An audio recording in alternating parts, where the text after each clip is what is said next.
Bientôt, une banque islamique au Burkina. Ces balles ont été jetées la semaine dernière à Djeddah. C'était au cours de la visite du Premier ministre Paul Kaba-Thiéba en Arabie Saoudite. Après le Sénégal, la Mauritanie et le Niger, cette institution financière pourrait faire partie bientôt du paysage bancaire burkinabé. Maxime Zongo, précision.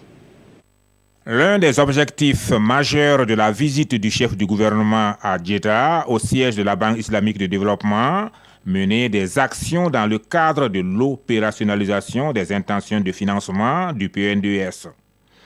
En marge de cette activité, on a aussi échangé avec les experts sur la finance islamique. L'ambition, à terme, implanter une banque islamique au Faso.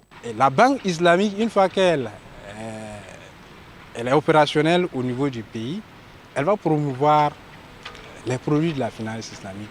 J'en veux pour illustration, par exemple, les prêts istisna que cette banque-là va peut-être accorder aux structures qui sont dans le besoin.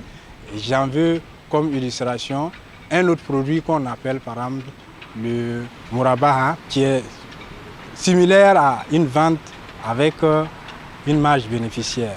C'est-à-dire que pour les opérateurs économiques, les commerçants, ils peuvent à travers cette banque islamique-là bénéficier des prêts sous forme Mourabaha pour effectuer renforcer leur activité commerciale. La finance islamique qui s'adosse sur la morale islamique comporte de nombreux produits dont les contours se démarquent de la finance conventionnelle. Il y a un certain nombre d'interdits qui la démarque de la finance classique, la finance conventionnelle.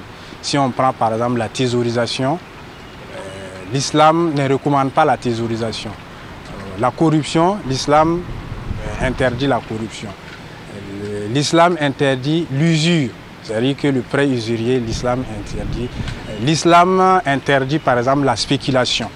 Et donc si on prend ces éléments qui sont prohibés en islam, quand on met dans la transaction, les transactions entre les agents économiques, on se rend compte que voilà, il y a un certain nombre de morale, il y a un certain nombre de responsabilités qu'on prend en compte. Au regard des nombreuses opportunités qu'offre la finance islamique au secteur privé, les autorités burkinabées ont marqué leur volonté d'implanter cette autre branche de la finance au Burkina avec l'appui de la BID.